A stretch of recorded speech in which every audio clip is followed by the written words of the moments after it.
ಮತ್ತೆ ಮಂತ್ರಿಗಳನ್ನ ಕರ್ತಕ ಯಾಕೆ ಮಾಡಿದ್ದೀರಾ? ಅವ್ರಿಗೆ PA, ಕಾರು, ಮನೆ, TAD, ಅವ್ರಿಗೆ ಆಫೀಸರು, IAS, IPS ಎಲ್ಲ ಏನ್ ಕೊಟ್ಟಿದ್ದೀರಾ ಅವ್ರಿಗೆ? ಸರ್ಕಾರದ ದುಡ್ಡು ಇವೆಲ್ಲ ಟ್ಯಾಕ್ಸ್ ಪೇಯರ್ಸ್ ಹಣ. ಇದು ಚಕ್ರಾಧಿಪತ್ಯ ಅಲ್ಲ, ಪ್ರಾಫಿಟಬಿಲಿಟಿ ನೋ ಅಕೌಂಟಬಿಲಿಟಿ. ಚಕ್ರಾಧಿಪತ್ಯ ಅಲ್ಲ ಇದು. ಅದೇನೋ ಬಳ್ಳಾರಿ ಅಂತ ಇದ್ರಲ್ಲ, ಹಂಗಲ್ಲ ಇದು. ಇದು ಡಾಕ್ಟರ್ ಅಂಬೇಡ್ಕರ್ ಅವರ ಸಂವಿಧಾನವನ್ನ ನೀವು ಗೌರವ ಕೊಡೋದಾದ್ರೆ, ಪುಸ್ತಕ ಇಟ್ಕೊಂಡು ಯಾವಾಗೂ ಖಾಲಿ ಪುಸ್ತಕ ಇಟ್ಕೊಂಡ್ ಬಂದಿದ್ದೀರಲ್ಲ, ಅದ್ರಲ್ಲೇ ನಾವು ಬರ್ಕೊಂಬಂದು ಇಟ್ಕೊಳ್ಳಿ. ಅದ್ರಲ್ಲಿ ಏನ್ ಹೇಳಿದೆ ಸಂವಿಧಾನದಲ್ಲಿ?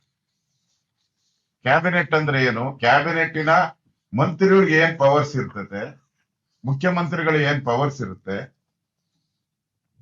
ಇದು ಯಾರೋ ರಾಜರ ಮಕ್ಕಳ ಆಡಳಿತ ಅಲ್ಲ, ಇದು ಚಕ್ರಾಧಿಪತ್ಯ ಅಲ್ಲ, ಇದು ಪ್ರಜಾಪ್ರಭುತ್ವ. ನಿಮ್ಮ ಹೇಳಿಕೆ ಏನಿದೆ ಅದು ಪ್ರಜಾಪ್ರಭುತ್ವ ವಿರೋಧಿ ಹೇಳಿಕೆ ನಿಮ್ದು.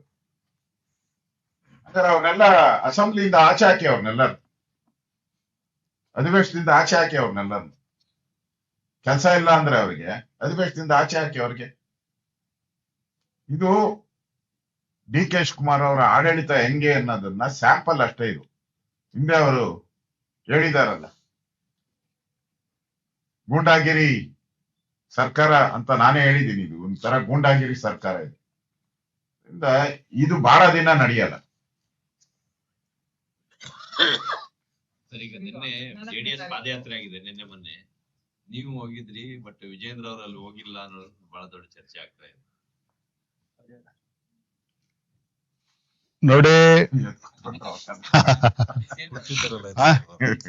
ಹಾ ಹೇಳಿ ಸರ್.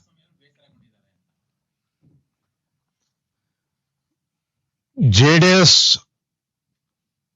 ನಡೆಸಿದಂತ ಪಾದಯಾತ್ರೆ ಬಗ್ಗೆ ನಾನು ಸಾಮಾಜಿಕ ಜಾಲತಾಣದಲ್ಲೂ ಕೂಡ ನಾನು ನೋಡಿದ್ದೇನೆ,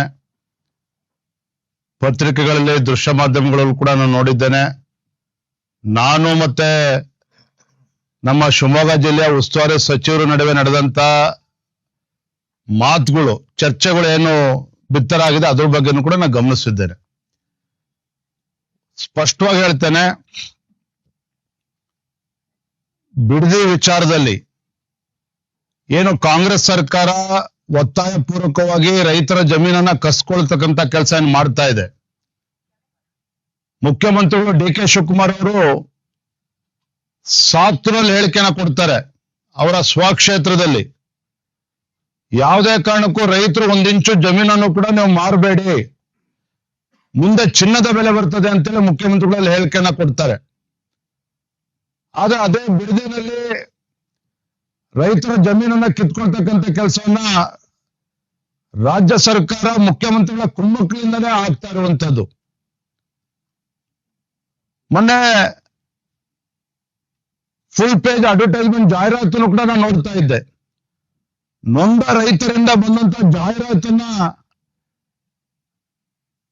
ರಾಜ್ಯ ಸರ್ಕಾರವೇ ಹಿಂಭಾಗಲಿಂದ ಹಾಕ್ಸಿರ್ತಕ್ಕಂಥ ಜಾಹೀರಾತನ್ನು ಕೂಡ ನಾನು ಗಮನಿಸಿದ್ದೇನೆ.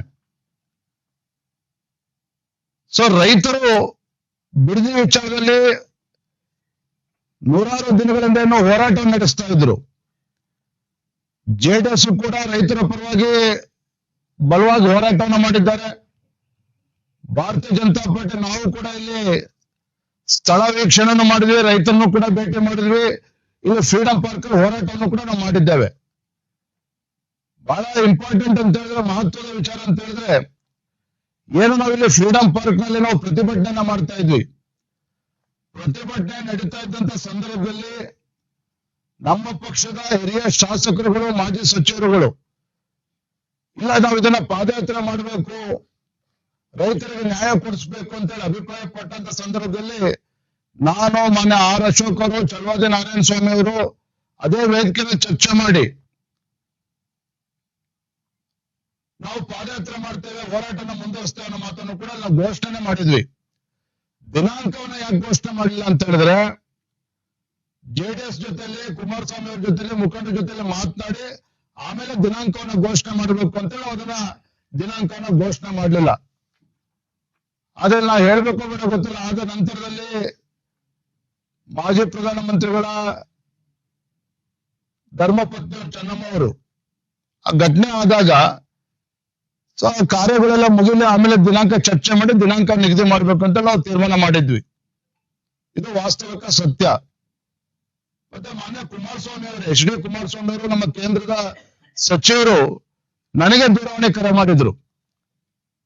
11ನೇ ದಿನದ ಕಾರ್ಯ ತಾವು ಬರಬೇಕು ಅಂತೇಳಿ ಫೋನ್ ಮಾಡಿದಾಗ ನಾನೇ ಸ್ವತಃ ಕುಮಾರಸ್ವಾಮಿ ಅವರಿಗೆ ಸಂದರ್ಭದಲ್ಲಿ ಹೇಳಿದ್ದೇನೆ, ಕುಮಾರಸ್ವಾಮಿ ಅವರೇ ದಯವಿಟ್ಟು ಕಾರ್ಯ ಎಲ್ಲ ಮುಗಿಸ್ಕೊಳ್ಳಿ, ಪಾದಯಾತ್ರೆ ಬಗ್ಗೆ ನಮ್ದು ಯಾವುದೇ ರೀತಿ ಗೊಂದಲ ಇಲ್ಲ, ಬಿಜೆಪಿ ಜೆಡಿಎಸ್ ನ ಒಟ್ಟಾಗೆ ಪಾದಯಾತ್ರೆ ಮಾಡೋಣ, ಯಾವುದೇ ರೀತಿ ನಮ್ದು ಗೊಂದಲ ಏನಿಲ್ಲ, ನಾವು ಸಂಪೂರ್ಣ ಬೆಂಬಲನ ಕೊಡ್ತೇವೆ ಅನ್ನೋ ಮಾತನ್ನ ನಾನೇ ಸ್ವತಃ ಕುಮಾರಸ್ವಾಮಿ ಅವರು ಕೂಡ ಹೇಳಿದ್ದೇನೆ ಅವತ್ತನೆ.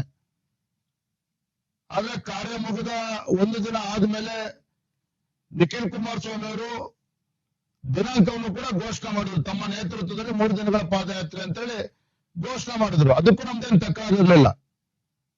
ನಮ್ಮ ಭಾಜಪದ ಕೋರ್ ಕಮಿಟಿನಲ್ಲಿ ಮಾನ್ಯ ಅಶೋಕ್ ಅವರು ಇದ್ರು, ಚಲವಾದಿ ನಾರಾಯಣ ಸ್ವಾಮಿ ಇದ್ರು, ನಮ್ಮ ಪಕ್ಷದಲ್ಲ ಹಿರಿಯ ನಾಯಕರು ಇದ್ದಂತ ಕೋರ್ ಕಮಿಟಿನಲ್ಲಿ ಚರ್ಚೆ ಮಾಡಿ ಈಗಾಗಲೇ ನಿಖಿಲ್ ಕುಮಾರಸ್ವಾಮಿ ಅವರು ಅವರ ನೇತೃತ್ವದಲ್ಲಿ ಪಾದಯಾತ್ರೆ ಅಂತ ಘೋಷಣೆ ಮಾಡಿದ್ದಾರೆ.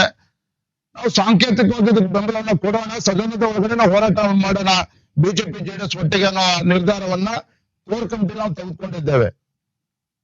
ಕೋರ್ ಕಮಿಟಿ ತೀರ್ಮಾನದ ನಂತರದಲ್ಲಿ ಮಾನ್ಯ ಆರ್ ಅಶೋಕ್ ಅವರು ಎಚ್ ಡಿ ಕುಮಾರಸ್ವಾಮಿ ಅವರನ್ನು ಭೇಟಿ ಮಾಡಿ ನಾವು ಇದಕ್ಕೆ ಸಾಂಕೇತಿಕವಾದಂತ ಬೆಂಬಲ ಕೊಡ್ತೇವೆ ಅಂತೇಳಿ ಅಲ್ಲಿ ಘೋಷಣೆ ಕೂಡ ಮಾಡಿದ್ದಾರೆ. ಅದು ಮಾರದಿನ ಮಾನ್ಯ ಅಶೋಕ್ ಅವರು ಕೂಡ ಅಲ್ಲಿ ಹೋರಾಟಕ್ಕೆ ಹೋಗಿ ಬಂದಿದ್ದಾರೆ.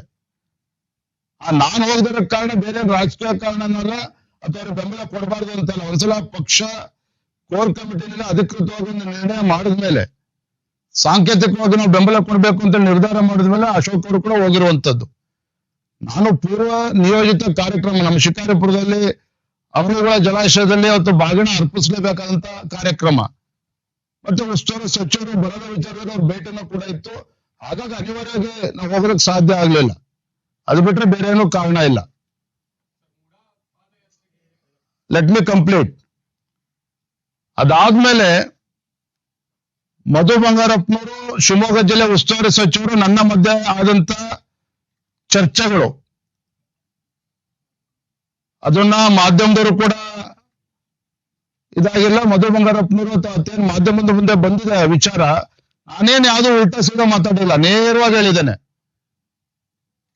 ಏನ್ ಪಾದಯಾತ್ರೆ ಬಗ್ಗೆ ಏನ್ ಮಾಡ್ತಾ ಇದ್ದೀರಿ ಅಂತ ಹೇಳಿದಾಗ, ಇಲ್ಲ ನಾವು ಸಿಂಬಾಲಿಕ್ ನಾವು ಬೆಂಬಲವನ್ನು ಕೊಡ್ತಾ ಇದ್ದೇವೆ. ಆರ್ ಅಶೋಕ್ ಅವರು ಕನ್ನಡದಲ್ಲಿ ಹೇಳಿದ್ದಾರೆ, ಸಾಂಕೇತಿಕವಾಗಿರ್ತಕ್ಕಂಥ ಬೆಂಬಲ ನೀಡ್ತೇವೆ ಅಂತ ಬಹಿರಂಗವಾಗಿ ಪತ್ರಿಕಾ ಮಾಧ್ಯಮ ಸ್ನೇಹಿತರ ಮುಂದೆ ಹೇಳಿದ್ದಾರೆ. ನಾನು ಅದನ್ನ ಸಿಂಬಾಲಿಕ್ ಆಗಿ ನಾವು ಸಪೋರ್ಟ್ ಮಾಡ್ತಾ ಇದ್ದೇವೆ ಅನ್ನೋ ಮಾತನ್ನ ಹೇಳಿದ್ದೇನೆ. ಎರಡನೇದು ಇನ್ನೊಂದು ಉಲ್ಲೇಖ ಮಾಡಿದ್ದೇನೆ, ಯಾವ ರೈತರಲ್ಲಿ ಬಹಳ ದಿನಗಳಿಂದ ಹೋರಾಟ ಮಾಡ್ತಾ ಇದ್ರು, ಜೆಡಿಎಸ್ ಮತ್ತು ಬಿಜೆಪಿ ಹೋರಾಟ ಇಳಿಯುವ ಮುಂಚಿತವಾಗಿ ಕೆಲವು ರೈತರಲ್ಲಿ ಪರಿಹಾರವನ್ನು ತೆಗೆದುಕೊಂಡು ಹಿಂದಕ್ಕೆ ಸರಿತಾ ಇದ್ದಾರೆ ಅನ್ನೋ ವಿಚಾರ ಕೂಡ ಪ್ರಸ್ತಾಪ ಮಾಡಿದ್ದೇನೆ. Coming back to JDS ಪಾದಯಾತ್ರ,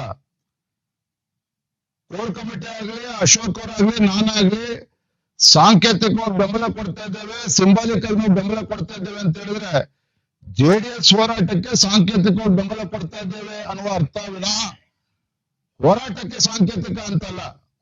ಹೋರಾಟನೇ. ರೈತರಿಗೆ ಅನ್ಯಾಯ ಆಗಿದೆ, ಖಂಡಿತ ಅನ್ಯಾಯ ಆಗಿದೆ. ರೈತರಿಗೆ ಬೀದಿ ತರ್ತಕ್ಕಂಥ ಕೆಲಸ ಕಾಂಗ್ರೆಸ್ ಸರ್ಕಾರ ಮಾಡ್ತಾ ಇದೆ, ಖಂಡಿತ ಮಾಡ್ತಾ ಇದೆ. ಯಾರು ರೈತರು ಜಮೀನು ಕೊಡೋದಕ್ಕೆ ತಯಾರಿರಲಿಲ್ವೋ ಅವ್ರ ಮೇಲೆ ಗುಂಡಾಗರ್ದಿ ಮಾಡಿ ಒತ್ತಾಯಪೂರ್ವಕವಾಗಿ ಜಮೀನನ್ನ ಕಸ್ಕೊಳ್ತಕ್ಕಂಥ ಕೆಲಸ ಕಾಂಗ್ರೆಸ್ ಸರ್ಕಾರ ಮಾಡ್ತಿಲ್ವಾ? 100% ಮಾಡ್ತಾ ಇದೆ. ಹಾಗೆ ಹೋರಾಟದ ವಿಚಾರದಲ್ಲಿ ರೈತರಿಗೆ ಏನು ಅನ್ಯಾಯ ಆಗ್ತಾ ಇದೆ ಅದ್ರ ಬಗ್ಗೆ ನಾನು ಎಲ್ಲೂ ಕೂಡ ಅದ್ರ ಬಗ್ಗೆ ನಾನು ಎಲ್ಲೂ ಕೂಡ ಪ್ರಸ್ತಾಪ ಮಾಡಿಲ್ಲ. ಖಂಡಿತ ಸರ್ಕಾರ ಬಿಡದಿ ವಿಚಾರದಲ್ಲಿ ಮುಖ್ಯಮಂತ್ರಿಗಳು ದ್ವಂದ್ವ ನಿಲುವನ್ನ ಪ್ರದರ್ಶನ ಮಾಡ್ತಾ ಇದ್ದಾರೆ. ಸಾತ್ನೂರಲ್ಲಿ ರೈತರ ಜಮೀನನ್ನ ರಕ್ಷಣೆ ಮಾಡಕ್ ಹೋಗ್ತಾರೆ, ಬಿಡದಿನಲ್ಲಿ ರೈತರ ಜಮೀನನ್ನು ಕಸ್ಕೊಳ್ಳೋಕೆ ಹೊರಟಿದ್ದಾರೆ. ಹಾಗಾಗಿ ಜೆಡಿಎಸ್ ಪಾದಯಾತ್ರೆ ಮಾಡಿದ್ದಾರೆ ನಿಖಿಲ್ ಕುಮಾರಸ್ವಾಮಿ ಅವರ ನೇತೃತ್ವದಲ್ಲಿ. ಭಾರತೀಯ ಜನತಾ ಪಾರ್ಟಿಯಿಂದ ಯಾವುದೇ ರೀತಿ ಗೊಂದಲ ಇಲ್ಲ, ಸಂಪೂರ್ಣ ಬೆಂಬಲ ಅಂತ ಹೇಳಿದ್ದೇವೆ. Even today we stand by our statement. ಆದ್ರೆ ಶಿಕಾರಿಪುರದಲ್ಲಿ ನಡೆದಂತ ಚರ್ಚೆ ಬೇರೆ ಬೇರೆ ರೀತಿ ಅರ್ಥ ಕಲ್ಪಿಸ್ತಕ್ಕಂತ ಪ್ರಯತ್ನ, ಷಡ್ಯಂತ್ರ, ಕುತಂತ್ರ ಆಗಿದೆ ವಿನಃ ಅದರಲ್ಲೇನು ಬೇರೆ ಇಲ್ಲ. ಹೆಚ್ಚಿನ ವಿಡಿಯೋಗಳಿಗೆ ಪ್ರತಿಧ್ವನಿ ಯೂಟ್ಯೂಬ್ ಚಾನೆಲ್ ಸಬ್ಸ್ಕ್ರೈಬ್ ಮಾಡಿ, ಬೆಲ್ ಐಕಾನ್ ಕ್ಲಿಕ್ ಮಾಡಿ.